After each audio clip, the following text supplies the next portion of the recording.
95% of who we are by the time we're 35 years old is a memorized set of behaviors, emotional reactions, unconscious habits, hardwired attitudes, beliefs, and perceptions that function like a computer program. So then a person can say with their 5% of their conscious mind, I want to be healthy, I want to be happy, I want to be free.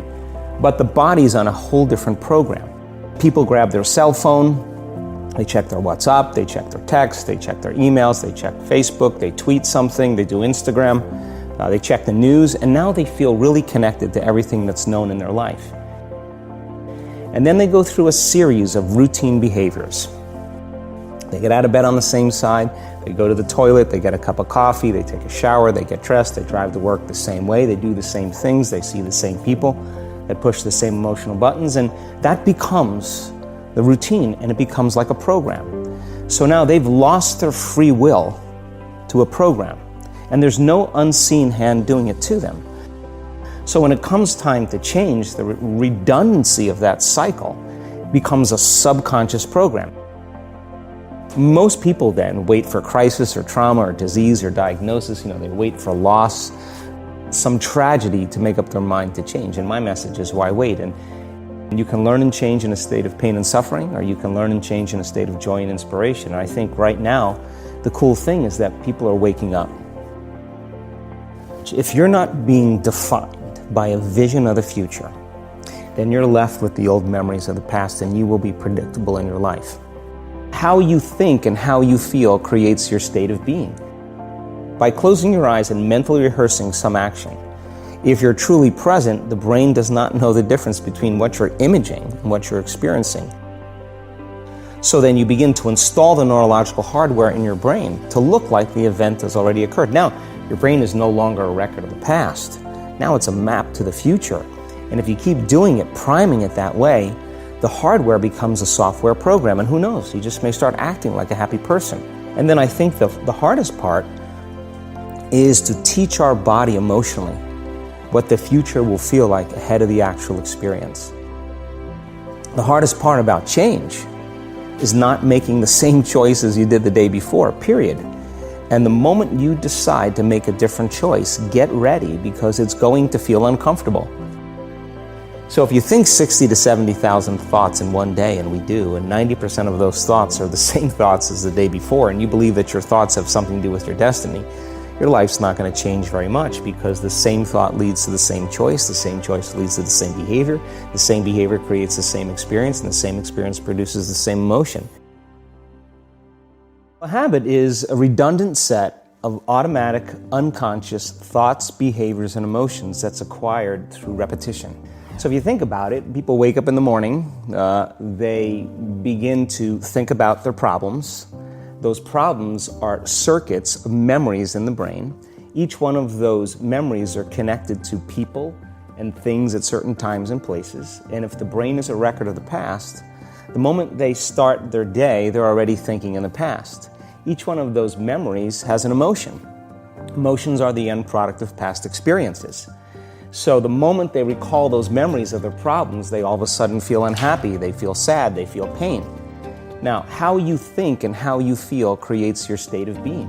So the person's entire state of being when they start their day is in the past. So what does that mean? The familiar past will sooner or later be predictable future.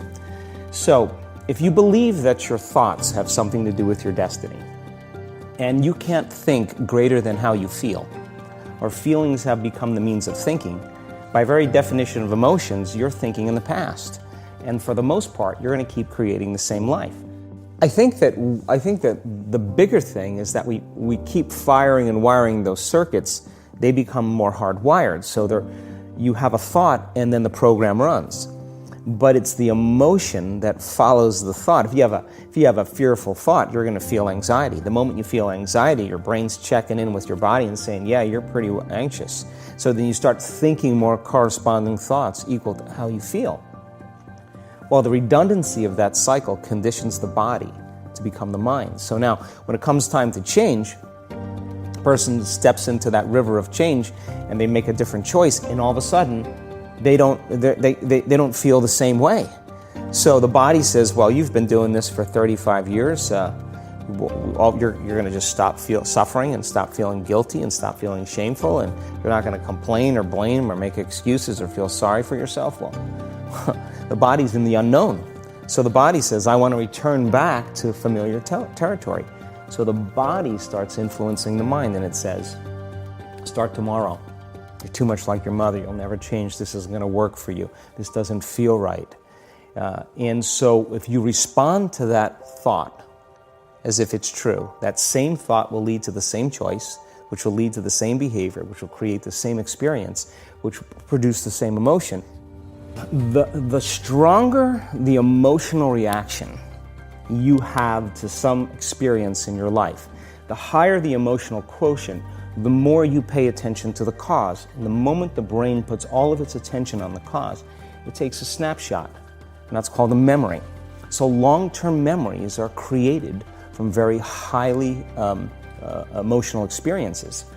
So what happens then is that people think neurologically within the circuitry of that experience, and they feel chemically within the boundaries of those emotions.